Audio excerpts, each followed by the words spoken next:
难受。姑娘，声音能正常点吗？我只是一个瞎子，不是聋子。你中毒了，而且毒性很霸道。你怎么知道我中毒？你呼吸急促，气息紊乱，身上还带着一股子生甜味，是心脉散的味道。这玩意儿可不好拿到，给你下毒的人挺舍得花本钱。我堂堂一国女帝，竟落魄至此。那个，你能帮我解毒吗？我凭什么帮你？就凭你长得好看，我可是个瞎子。我可以给你钱，金银珠宝、田宅官爵，我都能给你。山里用不着那破玩意儿，来点实际的。比如，你给我当3个月丫鬟，负责洗衣做饭砍柴。放肆！朕乃东帝国女帝，你竟敢让朕给你洗衣做饭砍柴，当丫鬟！别把我的火堆弄脏了，这野兔还没吃完呢。我堂堂女帝，万民叩首，生杀密夺，何时受过这等无视？你的条件，朕答应了。哦，想通了，女帝陛下。都给我搜仔细了！陛下有令，活要见人，死要见尸。那妖后中了心脉散，跑不远的。王孙，朕曾经最忠心的走狗，也是第一个背叛朕的叛徒。听见了吧？你的麻烦来了。现在你只有2个选择：一，被他们拖出去乱刀分尸；二，求我。从他的语气里听不到一丝一毫的紧张，仿佛外面包围山洞的不是帝国精锐，而是一群待宰的羔羊。我求你。很好，放松。这是什么手段？比任何宗师的内力都要精准。这只是暂时封毒性，3个月之内若无后续压制，毒素会10倍反扑。神仙难救，3个月的丫鬟，现在开始计时。嘘。哈哈哈哈哈！踏破铁鞋无觅处，得来全不费功夫。妖后，你的死期到了！哪来的瞎子？滚开！别妨碍老子领赏！找死！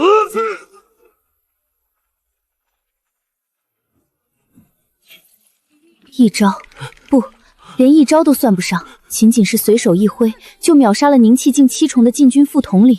这是什么怪物？滚，或者留下。禁军的破甲锥，手艺是越来越差了。他不仅认识禁军的特制武器，言语间竟还带着长辈评判晚辈的轻蔑。他究竟是什么人？别愣着了，我的女帝殿下，去把那半只兔子拿着，咱们该挪窝了。你让我去拿那油腻的烤肉？怎么，3个月丫鬟的协议，一炷香时间不到就想毁约？你体内的毒只是暂时被我封在丹田，没有我蓄气压制，你活不过明天日落。这就对了。左边30人，右边50人，正前方是120人的重甲弩兵。这帮人动作倒是挺快。120人的重甲弩兵，是东帝国精锐神臂营，配发连发机弩，就是宁气境高手在骑射下也绝无生还可能。何况这瞎子只有1人，你带路往后山退。万毒谷深处有致命瘴气，他们不敢进。后山没有路，我昨晚刚走过一道。再说了，我还没吃饱，不想爬山。你疯了，硬闯神臂营！哈哈哈哈！妖后，你果然在这儿。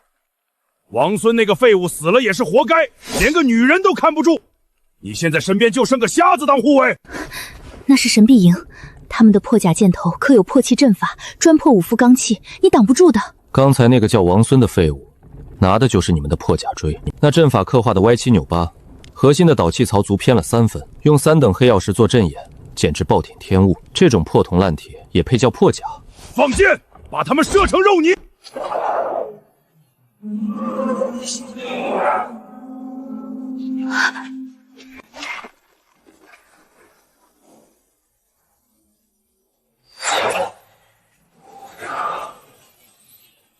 借你真气一用。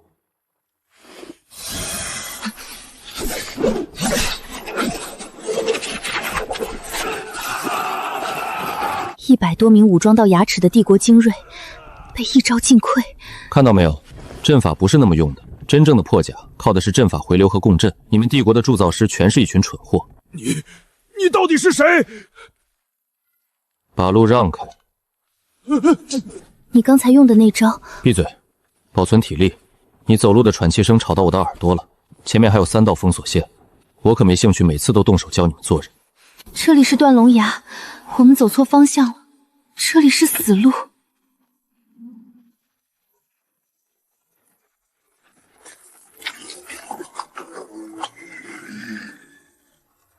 这是东帝国开国皇帝留下的上古传送阵，这是皇室最高机密，整个帝国知道位置和开启方法的人不超过3个。你到底是什么人？你怎会知晓我东帝国皇室机密传送阵的开启方法？皇室传送阵？这破烂玩意儿是我当年觉得下山走路麻烦，随便搭的一个代步工具。什么时候成你们洛家私产了？住口！不得无礼！这青铜镇台乃是东帝国开国太祖耗费半座国库，请动云游仙人铸造而成，非洛氏皇族血脉不可开启。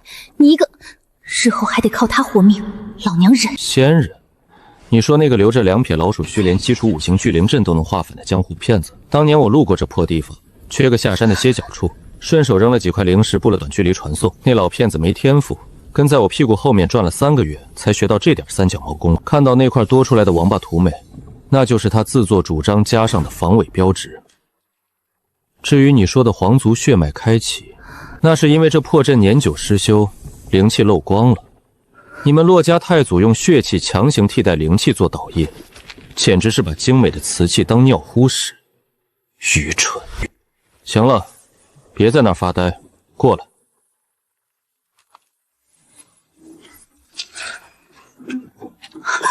怎么回事？追兵出动了机关？追兵算个屁，没钱付车费了。我当年就说不要用劣质灵石打地基，现在好了，能量耗尽，启动程序卡死了。丫鬟，身上带钱没？这乃一介女帝，出巡何时需自己带钱？我出宫仓促，未带金银。废物！头上那个发簪，取下来。这不行，这是帝国信物，里面蕴含个屁的信物，不就是一块指甲盖大小的火云晶？你要留着这破石头陪葬，我没意见，但别耽误我吃夜宵的时间。3、2，弄坏了，我要你陪葬！聒噪！走起！古籍上记载的如履平地全都是骗人的，这简直是被塞进木桶里从悬崖上滚下去。运气不错，掉进人家的粮仓了。这是叛军前线的5号辎重营。小场面，慌什么？别在里面！粮仓重地，胆敢擅闯者死！你疯了！为什么要弄出动静？这地方的空气太闷，我需要他们帮我开门，顺便点个外卖。阳爻错位，阴爻凝滞，克阵的人连基础的灵力回流都没搞懂，竟然把聚灵阵当成了防御阵的阵眼，蠢得让人心疼。逆转！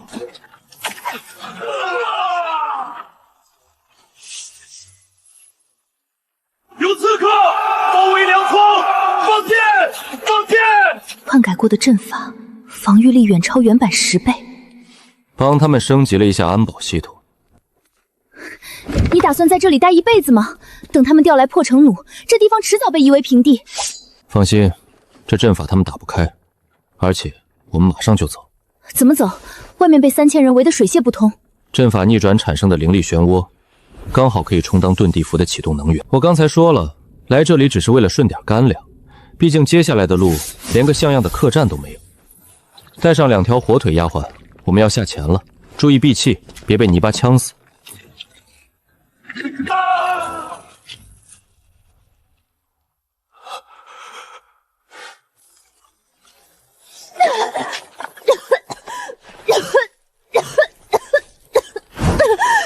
你这是什么见鬼的遁法？知足吧你！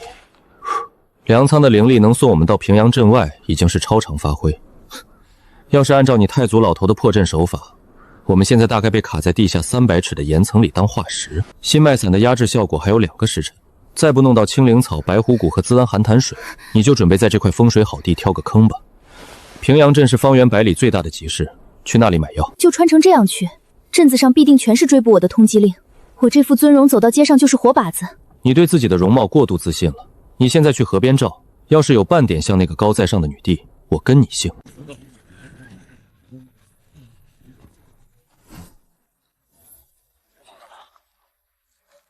10万两，他们还真舍得。站住！干什么呢？把脸抬起来！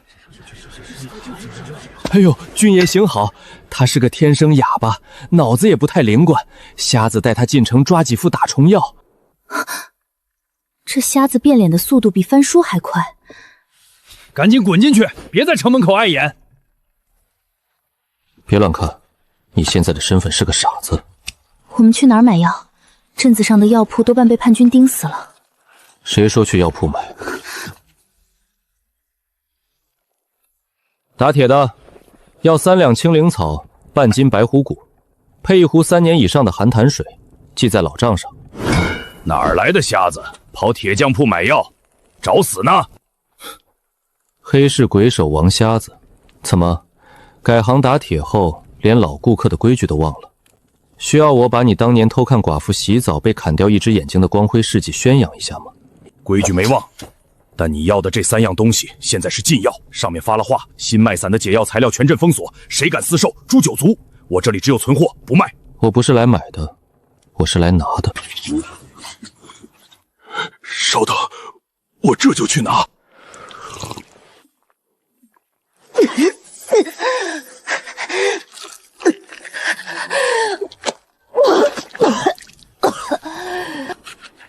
毒解了70%，剩下的靠你自己运功逼出来。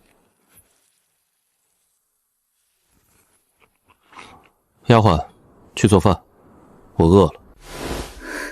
我是女帝，你真把我当伺候你的下人了？你现在是个被悬赏10万两的通缉犯，不干活就滚出去。外面的叛军很乐意给你提供免费的牢饭。冷静，尊严不能当饭吃，也不能当命续。锅在那儿，柴在那儿，水井在那儿，那2条火腿切1块，煮了。我不会。丫头守则第1条，主子吩咐的事情不能说不会，要去学，要去做。再说，你体内的余毒需要用血味温养化解，学着控制火候，对你掌控自身气血流转有好处。这是教你，不是使唤你。这个人总能用最平淡的语气说出最让他无法反驳的话。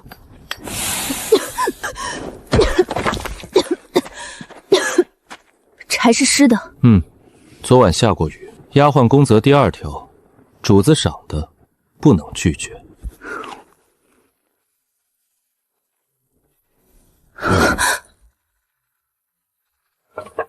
引火要用阳属性的干木，助燃要用风干的松枝。你刚才拿的那些纹路杂乱，是阴坡长的，外面干里面湿，烟大火小，能生出火才怪。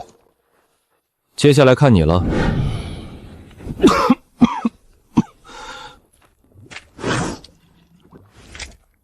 吃。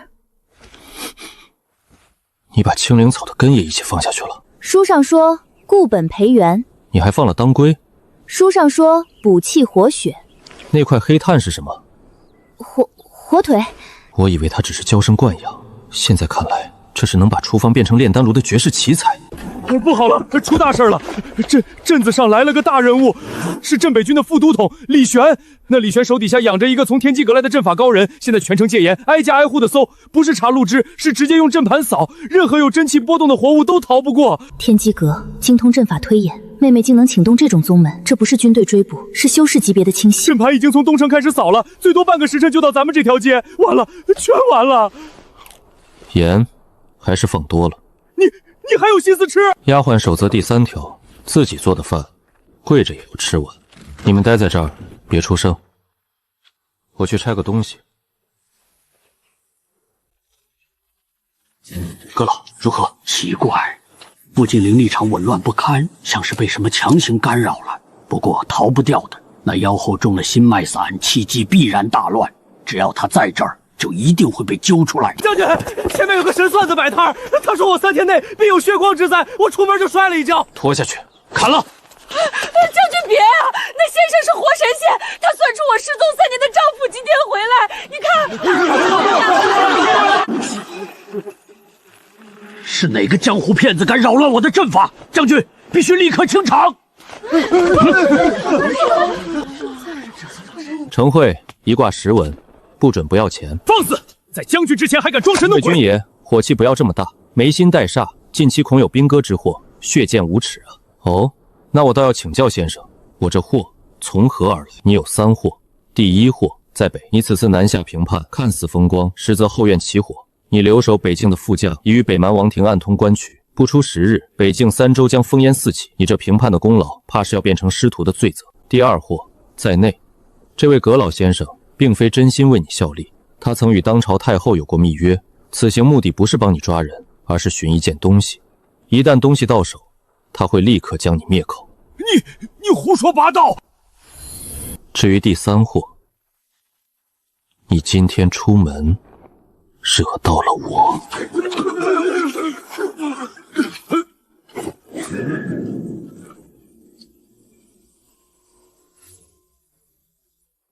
今日卦数已尽，回去告诉你们新主子，他的皇位是租的，到期该还了。这个人到底是什么怪物？那时只当瞎子在吹牛，现在看来，他实力恐怕远不于此。行了，别来这套虚的，收拾东西，准备走人。就这么放过他们了？那无异于放虎回山。不然呢？留他们吃午饭，我只负责算卦，他死不死，跟我有什么关系？丫鬟守则第4条，不要用可是开头，显得你很蠢。敢这么跟女帝说话的，古往今来怕是独此一人。那我们现在去哪儿？平阳镇醉仙楼，酱肘子是一绝。走，吃饭。吃饭！李玄只要缓过劲来，第一件事就是封锁全城。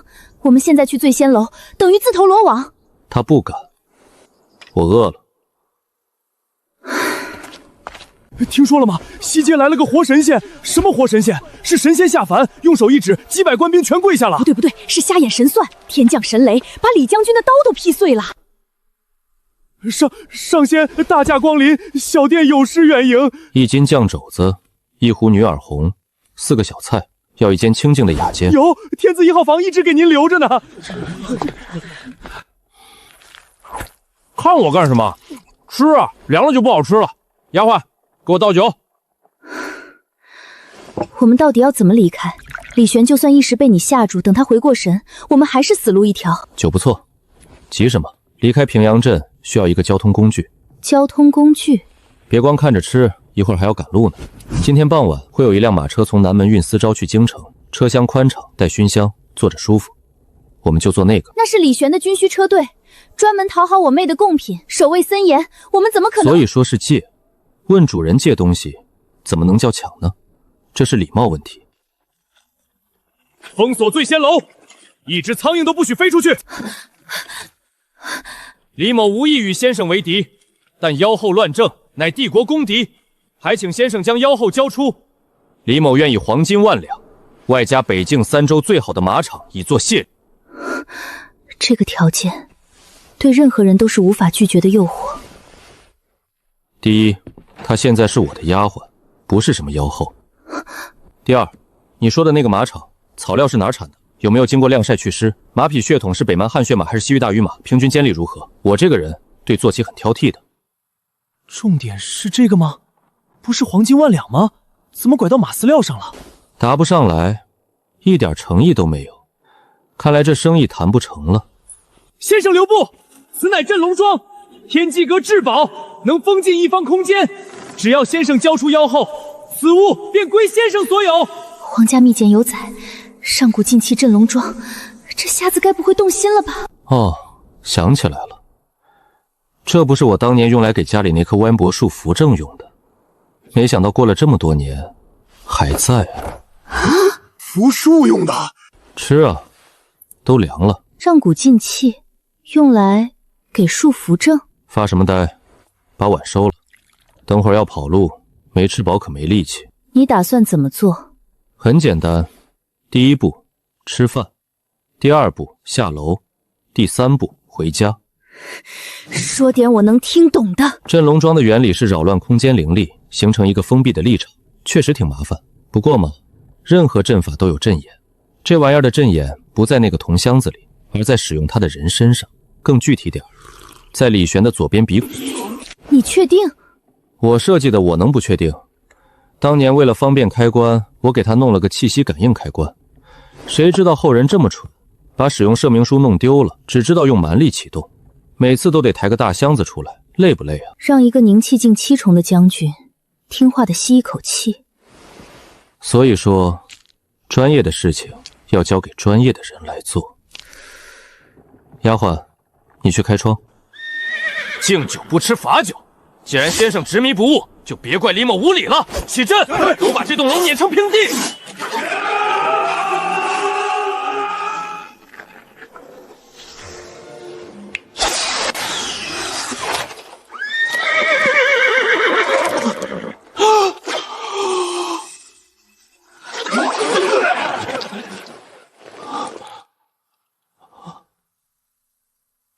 干得不错，开窗的时机恰到好处。走吧，下楼，记得付钱。你到底是谁？我是谁不重要，物归原主，我拿走了。这不是武道，这是仙术。另外，你那辆去京城的贡品马车，我借用了，车里的丝绸不错，正好拿来当坐垫。将军有令，所有人不得阻拦！放行，快放行！从女帝到丫鬟，现在又坐上了敌人的马车。这男人要干什么？那个神仙，咱们这是去京城？不，去云梦泽，走水路。我有点晕车，想坐船。改道，去云梦泽。云梦泽，那里是我母族南宫世家最后的隐藏势力范围。这个瞎子，他到底是随心所欲，还是什么都知道？你到底想做什么？睡觉。去云梦泽不是巧合，你知道那里是南宫家的地盘。南宫家，那个喜欢在房梁上雕花的家族，品味不错，就是有点吵。我去云梦泽，只是因为那里的银鱼脆味道鲜美，比平阳镇的酱肘子高明多了。那你知不知道，我那个妹妹派了她的心腹血衣侯赵无极，前往云梦泽清剿所谓的前朝余迹。赵无极，不认识，没听过。他做的菜好吃吗？他不是厨子，他是杀人魔。我们现在去云梦泽，正好会撞上他。哦，那正好，省得我再去找了。这马车坐着虽然舒服，但太慢了，跟乌龟爬一样。早点办完事儿，早点到京城。到京城？你真的打算帮我夺回皇位？帮你？别误会，我只是想去你的皇宫宝库里找几样我当年落在里面的东西，顺便把你那个妹妹从我的椅子上拎下来。你的椅子？对啊，那张龙椅是我用一整块星辰木雕的，当年我嫌它太硬，就扔在皇宫里当摆设了，结果被你们骆家当成宝贝一代代往下传，真是没见过世面。东帝国皇权的最高象征，开国太祖的龙椅，只是这个瞎子扔掉的旧家具。要是再问下去，怕是整个东帝国的历史都是建立在他的废物利用之上了。你这运气法门是南宫家的血女心经吧？路子走窄了。气走人都只是基础，真正的核心是以脉为烘炉，引天地灵气淬炼神魂。你这练反了，把神魂当柴火烧去温养气血，暴殄天物。他随口几句话，就将一部天阶功法提升到了匪夷所思的境界。这不是指点，这是开创。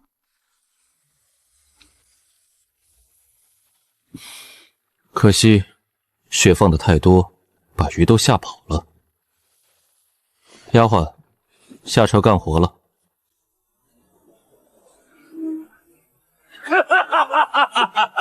踏破铁鞋无觅处，得来全不费工夫。妖后，你竟然自投罗网了！本侯正愁抓不到南宫余孽，你就送上门来，正好一网打尽，去向陛下领赏。赵无极，你助纣为虐，残害忠良，今日我便替天行道，清理门户。就凭你一个被打断了脊梁的丧家之犬，也敢在本侯面前狂吠？看本侯先废了你的武功，再把你绑回京城，让你尝尝什么叫生不如死！血沙掌！退后！找死的瞎子！我的手不是打在人的胸口，像是打在一片虚无的星空之上，血煞真气消失了。你的血太脏了，练的什么乱七八糟的功法，把好的气血之力弄得跟阴沟里的臭水一样难闻。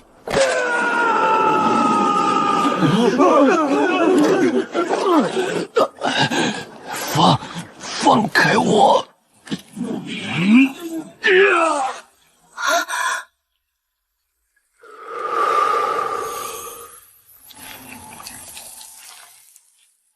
一口气，就这么一口气。你到底是……太吵了。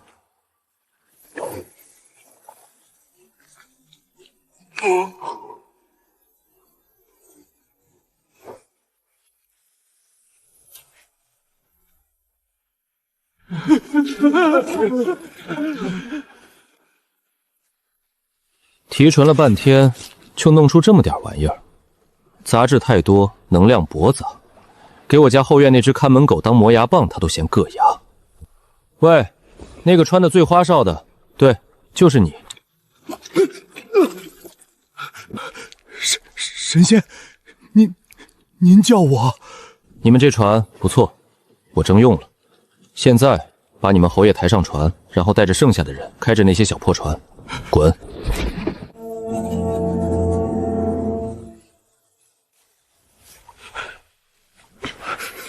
结束了。丫鬟愣着干什么？上船，去厨房看有什么吃的，我饿了。这个人强大、神秘、喜怒无常，在绝对的力量面前，宗师、大宗师又有什么区别？还不上去？想在岸上喂蚊子吗？我闻到前面有银鱼的味道了，再不去，天亮就没了。算了，先找银鱼再说。天大地大，吃饭最大。我怎么越来越像他了？这一次，我一定要让那个瞎子别再说盐放多了。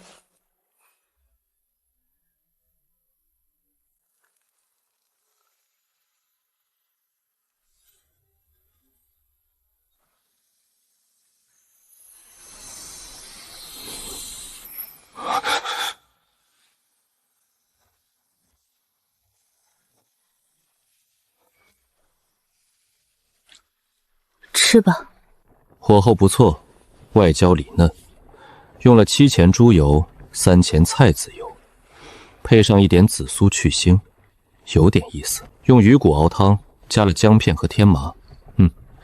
天麻是你自己加的吧？为了中和鱼的寒性，顺便调养神魂，想法不错。单凭嗅觉就能把每一个步骤、每一种用料分辨得一清二楚。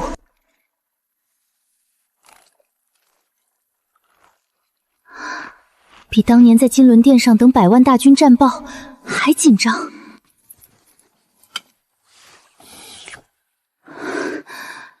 怎么样？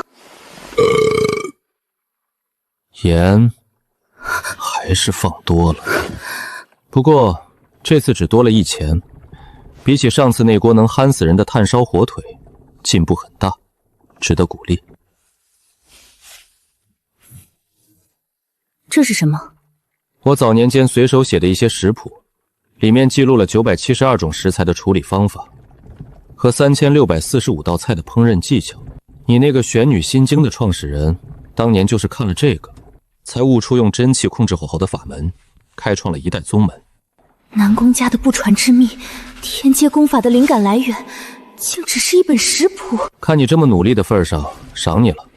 没事别来烦我，我要睡会儿。天亮之前把船开到迷雾岛，南宫家那群没出息的后人就躲在那儿。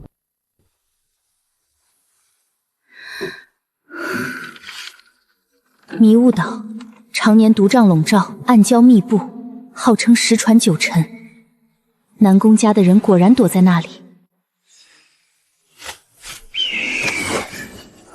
天机阁的黑羽信使。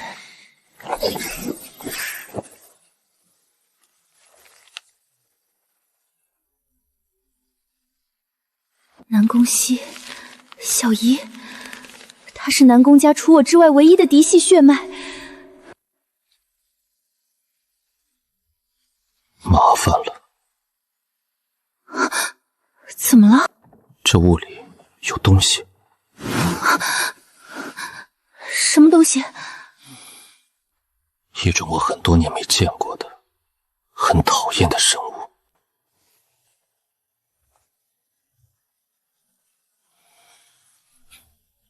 水蛭，一种会吸食灵气，而且长得跟山一样大的水蛭。水蛭？不是你想的那种小东西。这下面趴着一只大家伙，它在睡觉。刚才我们船的动静，还有那只傻鸟的叫声，好像把它给吵醒了。什么大家伙？水里能有啥？不就是鱼吗？再大能大到哪儿？不对劲儿，这船怎么晃得跟筛糠一样？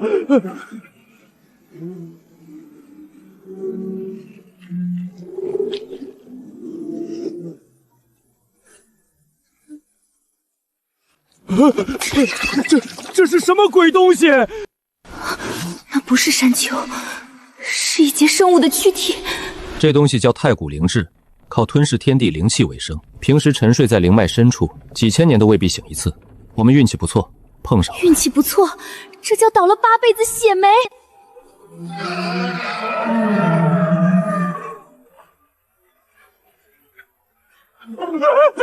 神仙爷爷，救命啊！这东西有什么弱点？皮太厚，寻常刀剑砍不动；力气太大，能翻江倒海；没有神智，只凭本能攻击一切活物。哦，对了，他嘴里那个吸盘能瞬间吸干一个凝气境武者的全部真气。总得有办法对付吧？要么等他吃饱了自己睡过去，要么就把他打服。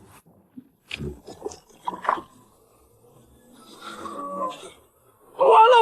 我藏在铁匠铺床底下那300两私房钱，谁捡到就是谁的了。你还不动手？我在想用什么方法解决比较省力，直接打死太浪费了。这家伙体内积攒了至少3000年的精纯灵气，要是炸开，整个云梦泽都得被夷为平地。南宫家那群人，还有那个小姨，估计都得陪葬。那怎么办？所以我在想，能不能把它变成我们的船？什么？就这么定了。丫鬟，把你那本食谱给我。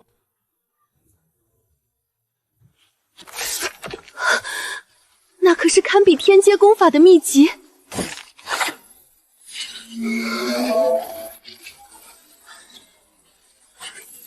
你给他吃了什么？没什么，就是那一页记载着红烧猪大肠怎么做的那一页。对于纯粹的灵气生物来说，蕴含污秽信息的神念和法则之力，比剧毒还致命。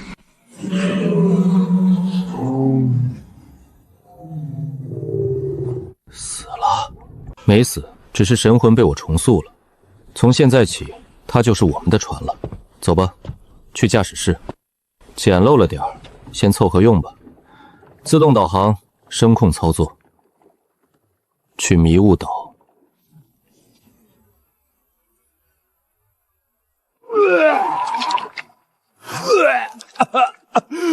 我王某人坐过马车、驴车、囚车，没一样能跟这玩意儿比。他到底是怎么把一头上古巨兽变成听话的快艇的？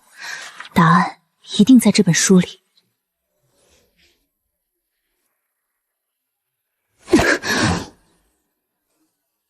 前面就是迷雾岛了。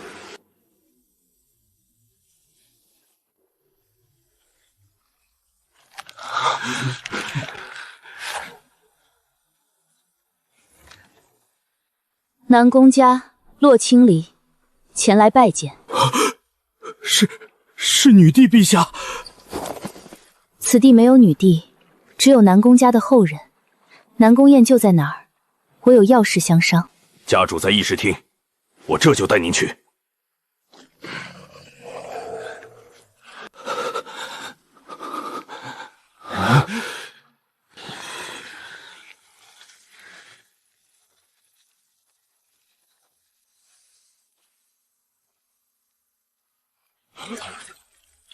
清流，真的是你！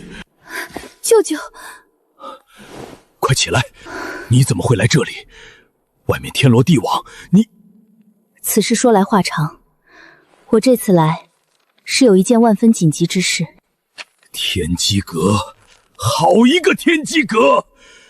他们竟敢动希儿！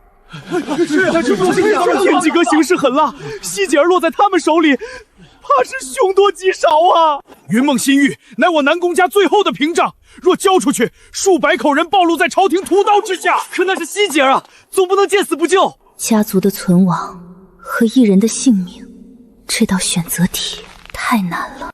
你们这祠堂风水不太行啊。这聚灵阵是哪个半吊子货色布置的？主阵眼设在承重梁上，是嫌房子塌得不够快吗？还有那几根柱子上面的符文都刻反了，聚灵不成，反倒成了散灵阵。怪不得你们岛上的人一个都气血虚浮，在这地方待久了，活人也得被吸成干尸。这护岛大阵是南宫家最大的秘密，他一个瞎子是怎么看出来的？阁下是何人？休得胡言乱语，饶我南宫家清静。这里才是真正的阵眼，可惜灵气早就漏光了。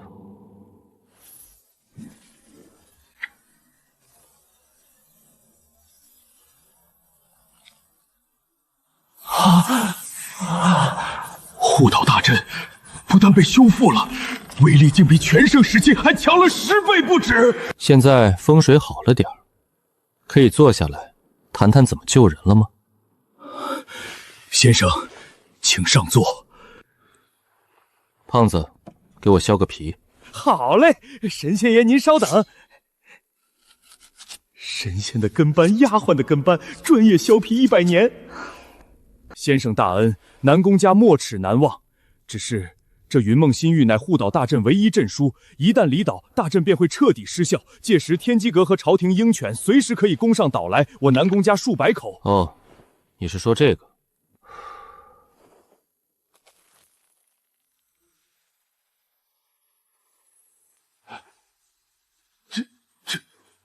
旧的那个能量核心太次了，杂质太多，用久了还会有辐射，对身体不好。这个新的，环保不污染，续航能力强，充满电一次能用1000年。怎么样，售后服务还满意吧？还有什么是这个瞎子做不到？先生的意思是，我们可以用这个新的去换回希尔。换？为什么要换？打了小的来了老的，这么简单的道理都不懂吗？直接去他们老家把人抢回来不就行了？顺便看他们还有没有别的宝贝，一起拿了。先生说笑了，天机城本身就是一座巨大的阵法堡垒，阁内高手天眼子，据传是超越大宗师的存在。哦，你说那个叫天眼子的老头，他呀，棋品不行，当年跟我下棋，连输了3局，就把棋盘给吃了。这么多年过去了，也不知道他消化了没有。行了，别在这儿哭丧着脸了，我饿了。你们家晚饭什么时候开？吃完饭我们就去那个什么望月台，我倒要看看谁给他们的胆子敢动我丫鬟的亲戚。被人护在身后的感觉很陌生，却又不坏。他修复大阵消耗的灵力全被吃回去了吗？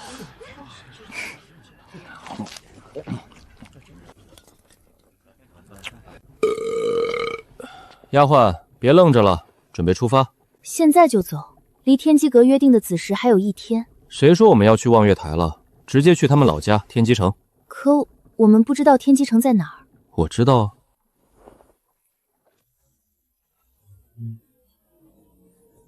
肉船开导航去天机城，选最近的路线。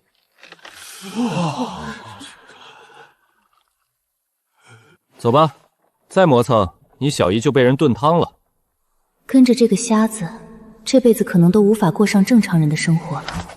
但不知为何，隐有一丝期待。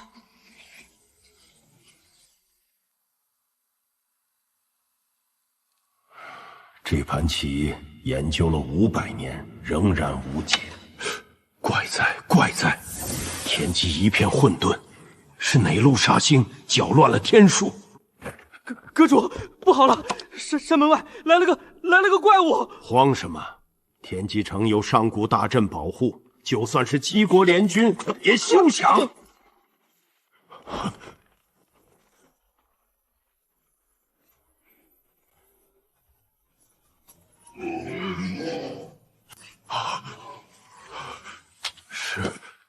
是他，这个煞星怎么出山了？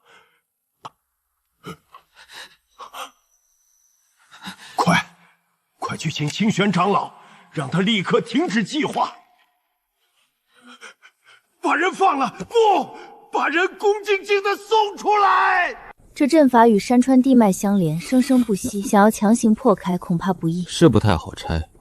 设计这个阵法的人脑袋灵光，可惜他好像对能量守恒这个概念有什么误解。肉船，开最大度，再撞一下，记得用头撞。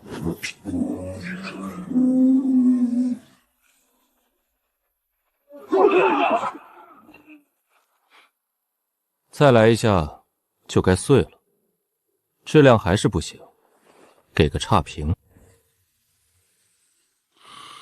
小姨，清幽，你快走，这里危险，不要管我。放心，没事。不知从何时起，只要那个瞎子在身边，就有一种莫名的底气。这是哪位高人驾临我天机城？我等有失远迎，此间或有误。没误会，你们绑了我丫鬟的家人，我来要人，顺便收点精神损失费，很合理吧？人，我们立刻放。阁下，人已交还，是否可以？精神损失费我也懒得跟你们算了。不过你们这山门该升级一下了，我免费帮你们更新个系统。警告：检测到大量冗余代码和逻辑落弹，系统即将进入安全版时，开始底层国式化，正在清除中闪巨灵阵，原因套索人至 7.0 版本，新增访客登记、一键报警及反骚扰模式。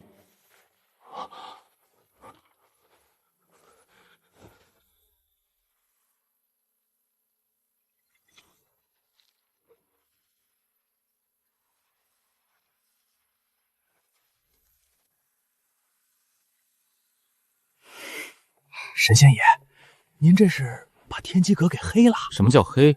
这叫技术扶贫。我现在是他们的系统管理员了，以后他们再敢乱绑炮，我就给他们全员禁言，断网1个月。行了，人也救了，热闹也看了，回家。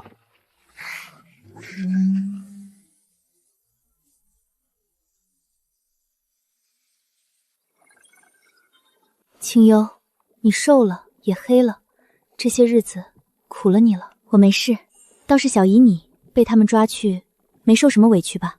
委屈倒是没有，就是那个叫清玄的长老，天逼着我背书。背书？什么阵法符文基础、灵力传导的72种错误示范，还有一本叫《如何避免你的法宝变成一块废铁》，全是些稀奇古怪的书，我背不出来还扒着头发在屋里转圈，嘴里念叨着要考的呀，这都是考点啊！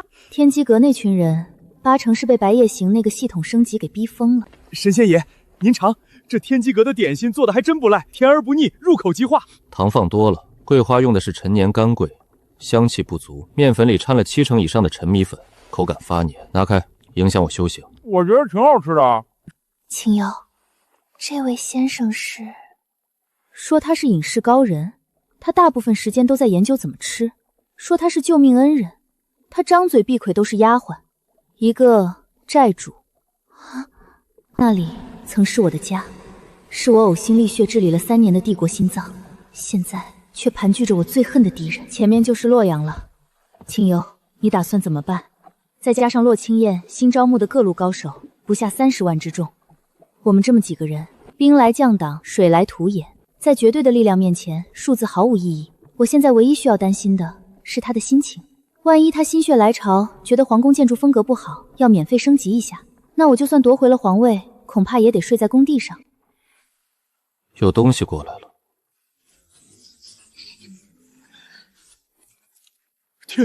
天狗食日。不是，这是龙气。奉天承运，女帝诏曰：前朝妖后倒行逆施，祸乱朝纲，今已查明其身怀魔种，乃域外天魔降旨。诛妖后洛清离，封万户侯，赏黄金100万，世袭罔帝。钦此。天元圣旨，这是开国太祖炼制的镇国神器。青离，快走！他调动的是整个东帝国的国运之力，除非你能打碎这片天地，否则根本无法对抗。用国运当服务器，借用民众的信仰之力做云训算，驱动这些法则伪饰，想法不错，是个天才。可惜这圣旨谁写的？字写的太丑了。你看那个凤字，3横长短不一，比例失调，起笔无力，像个营养不良的豆芽菜。还有那个魔修的赵字，口部写的太大，刀部又太小，头重脚轻，掐气不足，反而小家子气。通篇看下来，笔锋虚浮，结构松散，毫无帝王气概。写这玩意儿的人心是虚的，底气不足，色厉内荏。他是怎么看出来的？先生，现在不是说这个时候，这些金甲卫士刀枪不入，真气难伤，我们该怎么办？急什么？这东西是有点麻烦，它的力量根源是这片土地上所有人的认可。只要东帝国的子民还认洛家的皇帝，这圣旨的力量就不会枯竭。那不就是无解了？谁说的？规则嘛，就是用来打破的。既然它是靠认可来发动的，那只要有更高级别的认可，就能把它覆盖掉。更高级别的认可？对，一份写的比他好，道理比他硬，气势比他足的圣旨，不就行了？我们上哪儿去找一份比开国太祖亲笔还厉害的圣旨？找什么找？现写啊！丫鬟，笔墨伺候。这里没有笔墨。真麻烦。肉船导航去最近的卖文房四宝的铺子，要最大、最贵、最老字号的那家。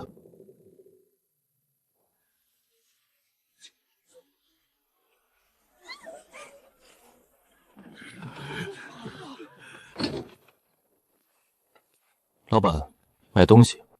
客官，小店小本经营，您要点什么？最好的纸，最好的墨，最好的笔。有，快把咱们的镇店之宝玉龙轩、紫毫狼王笔、恒河砚都给这位爷取出来。龙姐有桑的比例不对，烟桃和颗粒太大，韵味差了3分，差评。感配重没做好，重心偏后0.1寸，斜绑耙手腕容易累，差评。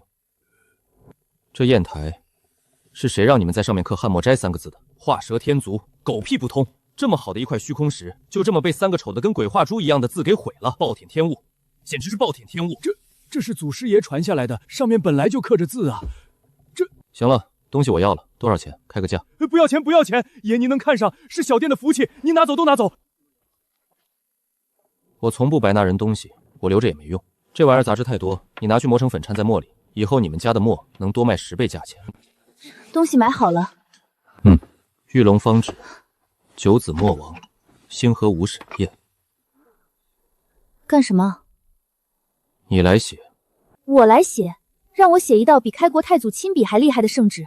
我不行，我的书法远未到自成一派的境界，更不用说与太祖相比。谁让你用自己的字了？我让你当我的手，我怎么说你怎么写，懂？可是我的手怎么能写出你的笔意？闭嘴，别废话，再磨蹭下去，天上那堆破铜烂口就要砸下来了。这不是真气，也不是灵力，是一种更本源、更纯粹的意。我看到了笔锋落下时法则的线条如何弯曲，墨字成形时天地元气如何为之欢呼之臣服。这是神明的视角。准备好了吗？第一笔起于混沌，落于开天，手腕下沉3分，气走指尖，意在笔先。第二笔承上启下，勾连阴阳，力道要柔，如春蚕吐丝，绵延不绝。道，这是大道之文，老朽今日得见天书，死而无憾，死而无憾啊！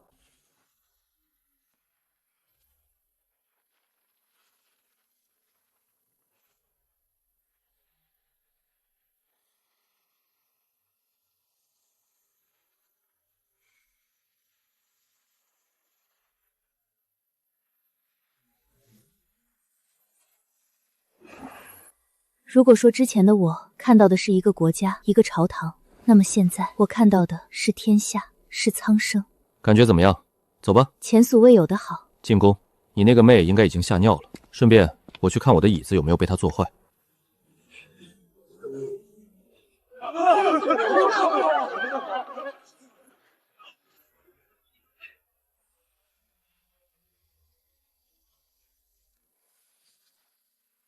洛清燕，我回来了。